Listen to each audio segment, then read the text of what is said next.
চলে যাচ্ছে প্রিয় দর্শক মানচিত্রে নিয়মিত আয়োজন কথোপকথনে। আসসালামু আলাইকুম রহমতুল্লাহি ওবরকাতুহু। সম্মানিত দর্শক, বেগম খালেদা জিয়ার মৃত্যু হয়েছে। স্বাভাবিক মৃত্যু, বার্ধক্যজনিত মৃত্যু এবং সম্মানজনক মৃত্যু। প্রকৃতি এমন একটা সময় তার মৃত্যু নির্ধারণ করেছেন যে সময়টিতে তার সারা জীবনের যে কর্ম, তার সারা জীবনের যে অর্জন, সেই অর্জনের রাষ্ট্রীয় স্বীকৃতি, রাজনৈতিক স্বীকৃতি এবং প্রাকৃতিক স্বীকৃতির একটা সন্ধিক্ষণ রচনা হয়েছে ডিসেম্বর মাসের এই সময়টিতে। বোঝার চেষ্টা করুন যে বেগম খালেদা জিয়া যদি আজ থেকে 2 বছর আগে ইন্তেকাল করতেন, তাহলে তার মৃত্যুর পরে তার যে শেষ কৃত্য, এটা কেমন হতো? নিঃসন্দেহে আজকের মতো হতো না। 2 নম্বর হলো যে তার মৃত্যুর পূর্বক্ষণে তিনি দেশ এবং বিদেশের চিকিৎসা সেবা পেয়েছেন, তার প্রিয়জনদেরকে তিনি পেয়েছেন কাছে, তার সন্তান, তার নাতি, তার পুত্রবধূ সবাইকে তিনি কাছে পেয়েছেন। এক অনন্য জীবনের পরিসমাপ্তি। তৃতীয়ত, এটা বর্ষাকালে হতে পারত, কিন্তু বর্ষাকালে না হয়ে এমন একটা সময় হয়েছে যে সময়টিতে দেখা গেল যে মানুষের শোক প্রকাশ, মানুষের আবেগ প্রকাশ, জানাজাতে অংশগ্রহণ করা থেকে শুরু করে সব কিছুই প্রকৃতি অবারিত করে দিয়েছে। এরকম মৃত্যু, এরকম সম্মানজনক মৃত্যু, এরকম মহিমান্বিত মৃত্যু আমাদের এই সমাজে খুব অল্প মানুষের ভাগ্যে জোটে। তার ব্যাপারে আল্লাহর সিদ্ধান্তই চূড়ান্ত, আল্লাহই ভালো জানেন। আমরা শুধু দোয়া করি অনন্ত লোকে তিনি যেন সুখে থাকেন, শান্তিতে থাকেন।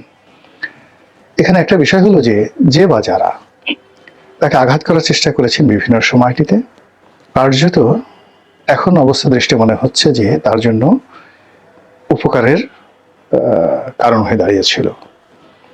যেমন তিনি যখন জেলে গেলেন, তার এই যে জীবিত কিন্তু তিনি জেলে আছেন, এই সময়টিতে নেতাকর্মীদের মধ্যে, বিএনপি নেতাকর্মীদের মধ্যে যে বন্ধন তৈরি হয়েছিল, যে মহব্বত তৈরি হয়েছিল, সেটি এখন বিএনপি তার সুফল পাচ্ছে। তার অবর্তমানে তার সন্তান যেভাবে নেতৃত্বে এগিয়ে এসেছিল এবং তার কোনো ওয়ে ছিল না। তিনি যতদিন বাইরে ছিলেন তখন হয়তো তারেক রহমান সাহেবের নেতৃত্ব 30% ছিল দলের উপর, কিন্তু যে মুহূর্তে তিনি জেলে গেলেন তখন তারেক রহমান সাহেবের নেতৃত্ব চলে এলো 95%।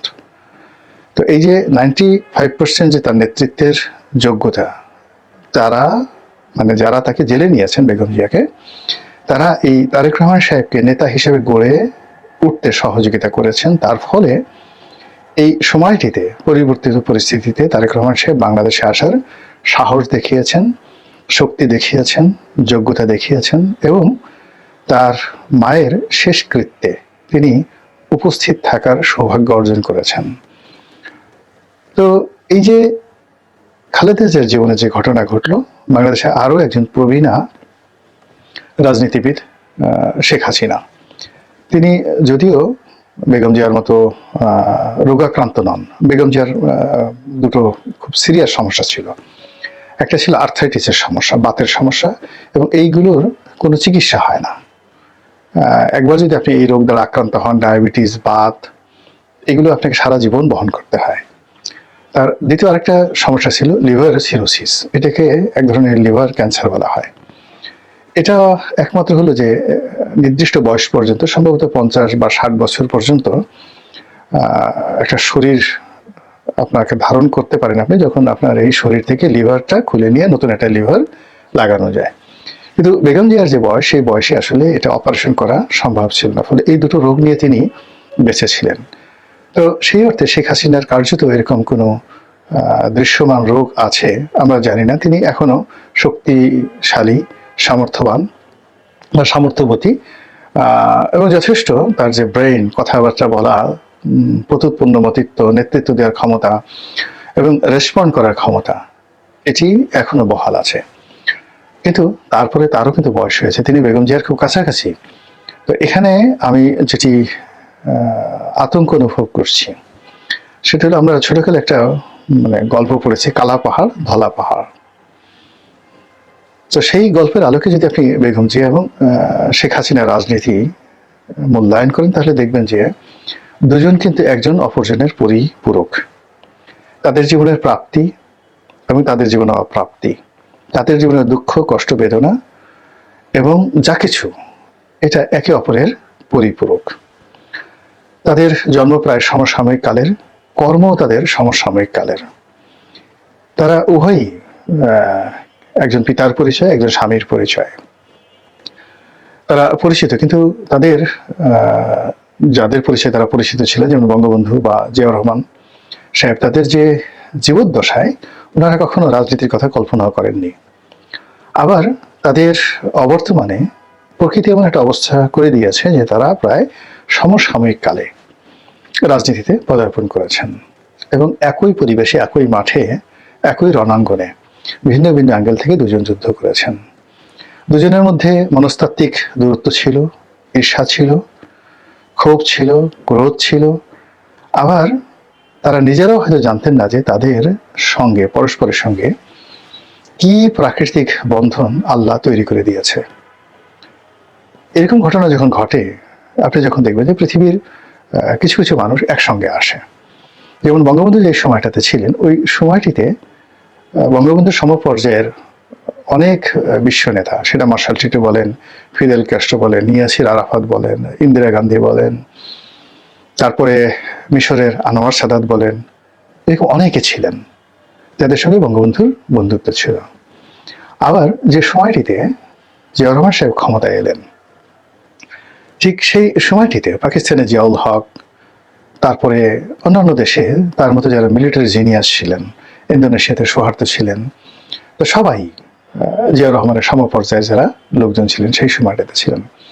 আবার শেখ হাসিনা, খালেদা যে সময়টিতে এসছেন, ওই সময়টাতে আপনি দেখেন যে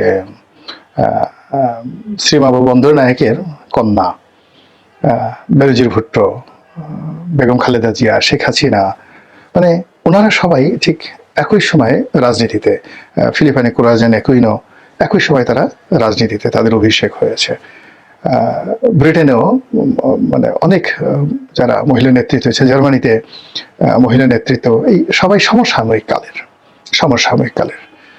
তো যখন হয়, মানে একজন যখন আজরাইলের কবলে পড়েন, একজন যখন মৃত্যু হয়, একজন যখন সফল হন, একজন যখন সার্থকতা পান, ঠিক কাউন্টার আর একজনের ঠিক সেম ঘটনা ঘটে। যে দুর্ভোগ এবং দুর্দশা খালেদা জিয়ার জীবনে ছিল, সেই দুর্ভোগ এবং দুর্দশা এখন শেখ হাসিনাকে তাড়া করছে।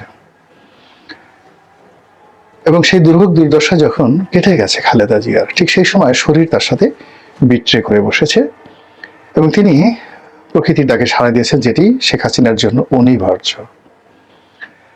তো যেটা বলছিলাম যে বেগম খালেদা জিয়ার অবর্তমানে যেভাবে বিএনপি নেতৃত্ব প্রতিষ্ঠিত হয়েছে দেশে এবং দেশের বাইরে, শেখ হাসিনার অবর্তমানে সেই নেতৃত্বটি কি আওয়ামী লীগের মধ্যে প্রতিষ্ঠিত হচ্ছে? এর কারণটা হলো যে আমাদের এই দেশের, আমি যতটুকু রাজনীতি মানে বোঝার চেষ্টা করেছি, 1970 সাল থেকেই আওয়ামী লীগের বিরুদ্ধে অনেকগুলো রাজনৈতিক দল দাঁড়ানোর চেষ্টা করেছে। এর মধ্যে আওয়ামী লীগের যারা সবচেয়ে জুয়েল, ছাত্রলীগের সবচেয়ে জুয়েল, তারা জাসদ করার চেষ্টা করেছে, বাসদ করার চেষ্টা করেছে, তারপর তারা গণফোরাম করার চেষ্টা করেছে, কৃষক শ্রমিক পার্টি করার চেষ্টা করেছে কাদের সিদ্দিকের নেতৃত্বে, তারপর বাকশাল আব্দুর রাজ্জাক সাহেবের নেতৃত্বে বাকশাল করার চেষ্টা করেছে, আরো অনেক একাগারের সময় সেই সংস্কারবাদী আওয়ামী লীগ করার চেষ্টা করেছে। কিন্তু আওয়ামী লীগের বাইরে কোনো দল করা যায়নি। একইভাবে বিএনপি বহুবার ভেঙেছে, বহু লোক গিয়েছে, তৃণমূল, বিএনপি, তারপরে এসেছে জনতা দল, আরো কত দল, কিন্তু বিএনপির বাইরে নেওয়া যায়নি। জিয়া পরিবারের বাইরে, শেখ পরিবারের বাইরে রাজনীতি নেওয়ার বহু চেষ্টা হয়েছে, এখনো হচ্ছে, কিন্তু কোনো অবস্থাতেই হালে পানি পাচ্ছে না। আমাদের দেশের প্রকৃতি এবং পরিবেশ কেন জানি এই পারিবারিক ট্র্যাডিশন এবং এই দুটো দলের রাজনীতির মধ্যে তারা মানে যাকে বলা হয় নিজেদেরকে কেন্দ্রীভূত করে ফেলেছে। তো সেই অর্থে বিকল্প চেষ্টা করা যেতে পারে। আপনি ধরুন এই যে গত 17 মাস ধরে বা 16 মাস ধরে জুলাই আগস্ট বিপ্লবের পর ডক্টর মোহাম্মদ ইউনূস কি না করেছেন, জামাত কি না করেছে এই সময়টিতে সকল ইসলামিক দলগুলোকে একত্র করার জন্য। কিন্তু তারা তো পারেনি। এনসিপি কি না চেষ্টা করেছে, এনসিপির সঙ্গে তাবৎ পৃথিবীর অনেক বড় বড় শক্তি চেষ্টা করেছে যে এই তরুণদের দলটি প্রতিষ্ঠা পাক, কিন্তু বানের জলের মতো তারা বিএনপির জোয়ারের সামনে ভেসে যাচ্ছে। এই যে একটা অবস্থা, সেই অবস্থার প্রেক্ষিতে বিকল্প নেতৃত্ব তৈরি করার চেষ্টা হবে, আগামীতে হবে, এখনো হচ্ছে, এবং এটা ভালো। কিন্তু তার সঙ্গে সঙ্গে যেটা আমাদের আছে, বিএনপি আছে, আওয়ামী লীগ আছে, এই দলগুলোর মধ্যে যদি ভালো নেতৃত্ব তৈরি হয়, যেহেতু এর বাইরে আমরা জনগণকে নিতে পারছি না, জনগণের মন মানসিকতাকে নিতে পারছি না, ফলে এই দলগুলোর মধ্যে যদি ভালো নেতৃত্ব তৈরি হয়, এই জন্য যদি আমরা সাহায্য করি, সহযোগিতা করি, বুদ্ধি দেই, পরামর্শ দেই, উৎসাহ দেই, তাহলে হয়তো দেশের জন্য তুলনামূলক ভালো ভালো হবে। এবং ওই যে একটা কথা আছে না, যে এক গ্রামে এক ডাক্তার, হাতুড়ি ডাক্তার, ভীষণ রকম জনপ্রিয়। তো সেই গ্রামে একজন এমবিবিএস ডাক্তার এলেন। এখন এমবিবিএস ডাক্তার এলেন, কিন্তু এমবিবিএস ডাক্তারের কাছে কোনো রোগী যায় না। এমবিবিএস ডাক্তার দেখলেন যে এই জনপ্রিয় যে হাতুড়ি ডাক্তার, তিনি যে অপারেশন করেন, তারপরে তিনি যে দাওয়া দেন, ওষুধ দেন, অনেক ভুল হয়, ভ্রান্তি হয়। এবং অনায়াসে তিনি যেভাবে সিজারিয়ান অপারেশন করেন, বড় বড় ফোড়া কেটে ফেলেন, তিনি দেখেন যেগুলো সফল হয়, কিন্তু প্রায় সব ক্ষেত্রে মৃত্যু ঝুঁকি থাকে। কিন্তু তিনি না ডাক্তারকে বোঝাতে পারছেন, না জনগণকে বোঝাতে পারছেন। তো সেই অবস্থাতে তিনি অনেক পরিশ্রম করে সেই যে হাতুড়ে ডাক্তার, তাকে সেই ডাক্তারের ট্রেনিং দিলেন, ডাক্তারি বই পড়ালেন, তাকে দক্ষ করেন, অভিজ্ঞ করেন। এবং অভিজ্ঞ করার পর দেখা গেল যে তিনি আর আগের মতো ওভাবে চিকিৎসা করেন না, ওইভাবে অপারেশন করেন না।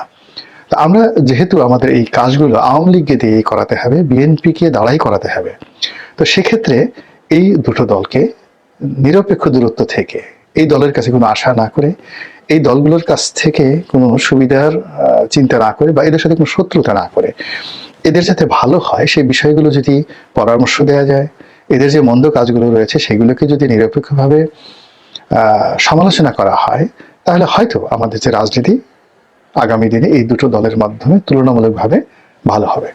ভারতের উদাহরণ দিই। ভারতে যখন রাহুল গান্ধী এলেন, তাকে নিয়ে সে কি ঠাট্টা, সে কি মস্কারা। কিংবা সোনিয়া গান্ধী যখন এলেন, তাকেও নিয়েও কিন্তু প্রচন্ড ঠাট্টা মস্কারা হলো। ভালো মতো ইংরেজি বলতে পারে না, এরপরে পারিবারিক রাজনীতি, ইটালি থেকে এসছে, বিদেশি, রাহুল গান্ধী একই বুঝে, গর্দভ ইত্যাদি নানা রকম কথাবার্তা।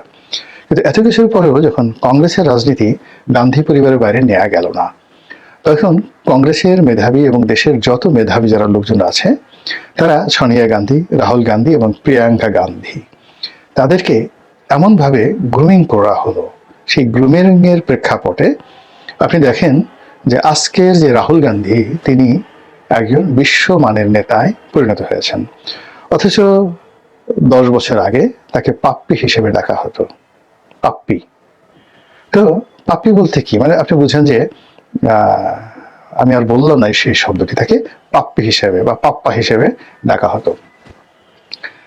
সেই পাপ্পি বা পাপা এখন পার্লামেন্টে বক্তব্য দিলে সারা দুনিয়ার মানুষ মন্ত্রমুগ্ধের মতো শুনে। তিনি যখন মিডিয়া ফেস করেন, সারা পৃথিবীর মানুষ তাকে শোনে। আর প্রিয়াঙ্কা গান্ধী, তিনি তো একেবারে ডুপ্লিকেট হয়ে গেছেন ইন্দিরা গান্ধীর, কি পার্লামেন্টে কি বাইরে। তো এটা ভারতের যে সিভিল সোসাইটি, তারা সহযোগিতা করেছে। তো আমাদের দেশেরও রাজনীতির যে বাস্তবতা, এখানে আসলে খুব বেশি পণ্ডিত, খুব বেশি পাণ্ডিত্য, খুব বেশি যাকে বলা হয় দেশি বিদেশি ডিগ্রিধারী লোকজন যারা আছেন, তারা আমাদের এই রাজনীতির আবহাওয়া বা হাওয়া বাতাসে বড় হতে পারেন না। যেভাবে হোক না কেন, রাজনীতির যে ট্রেডিশনটা হয়ে গেছে, ঐতিহ্য হয়ে গেছে, এর বাইরে আমরা যেতে পারবো না। তো সেক্ষেত্রে বিএনপি এখন ভালো একটা জায়গাতে আছে, তাদের অনেক দায়িত্ব কর্তব্য আছে, আমাদের নাগরিক সমাজ তাদেরও আছে, এবং আওয়ামী লীগের যারা লোকজন আছেন তাদেরও আছে। তাদেরকে বুঝতে হবে যে একই সময় শেখ হাসিনার এবং খালেদা জিয়ার যেভাবে উত্থান হয়েছে, একইভাবে আপনি মিলিয়ে দেখেন শেখ হাসিনা খালেদা জিয়ার জীবনে যে ট্র্যাজেডিটা এসছে, খালেদা জিয়ার এই মৃত্যুর পরে আপনি ধরে নেন প্রকৃতির নিয়ম যে শেখ হাসিনা বেশি দিন বাঁচবেন না, কোনো রোগ নাই, বালাই নাই, এটাই প্রকৃতির নিয়ম। তো শেখ হাসিনা যদি খুব অল্প সময়ের মধ্যে তিনি অসুস্থ হয়ে যান, নিষ্ক্রিয় হয়ে যান, তিনি যদি 1-2 বছরের মধ্যে অসুস্থ হয়ে পড়েন, একেবারে অসুস্থ হয়ে পড়েন, আমি আশ্চর্য হব না। কেননা the science of nature speak in a same way, প্রকৃতি এইভাবে কথা বলছে। তো এই যে বেগম জিয়ার মৃত্যুর সঙ্গে সঙ্গে আজরাইল যেভাবে শেখ হাসিনার চারিদিকে ঘোরাফেরা করছে প্রকৃতির নিয়মে, এটাকে যদি কগনিজেন্সে নিয়ে আওয়ামী লীগের লোকজন প্রস্তুত হয়, বিকল্প নেতৃত্ব তৈরি করে এবং রাজনীতিতে টিকে থাকার চেষ্টা করে, হয়তো তাদের জন্য ভালো ফলাফল বয়ে আনবে। কিন্তু তারা যদি যতদিন তিনি প্রধানমন্ত্রী ছিলেন ওভাবে মনে করে যে তিনি 100 বছর জীবিত থাকবেন, 130 বছর জীবিত থাকবেন এবং শেষ দিন পর্যন্ত এখন যেভাবে তিনি কথাবার্তা বলছেন, আগে যেভাবে কথাবার্তা বলতেন, আরো 2 বছর পরে 5 বছর পরে তিনি এভাবেই কথাবার্তা বলবেন, আমি মনে করি না যে এটা ঠিক হচ্ছে। এটা এখানে আবেগ নিয়ে এই ধরনের চিন্তা ভাবনা করা যায়, কিন্তু বুদ্ধি, বিবেক এটা যদি আপনি খাটান, প্রয়োগ করেন, তাহলে দেখবেন যে এটা একেবারে অবাস্তব। তো কাজেই সেই বেগম খালেদা জিয়ার মৃত্যুর পর আওয়ামী লীগের যারা অনুসারী তারা এটি অশনের সংকেত তাদের নেত্রীর জন্য মনে করে যদি এগোতে থাকেন, তাহলেই হয়তো ভালো হবে। মহান আল্লাহ সবকিছুর মালিক, তিনি ভালো জানেন। প্রকৃতিতে তিনি যে উদাহরণ সৃষ্টি করেছেন, সেই উদাহরণ থেকে আমি যতটুকু বুঝেছি ঠিক ততটুকু আপনাদের কাছে বললাম। ভুল এবং ভ্রান্তির জন্য আল্লাহর দরবারে ক্ষমা চাই। আসসালামু আলাইকুম রহমতুল্লাহি ওয়া বারাকাতুহু।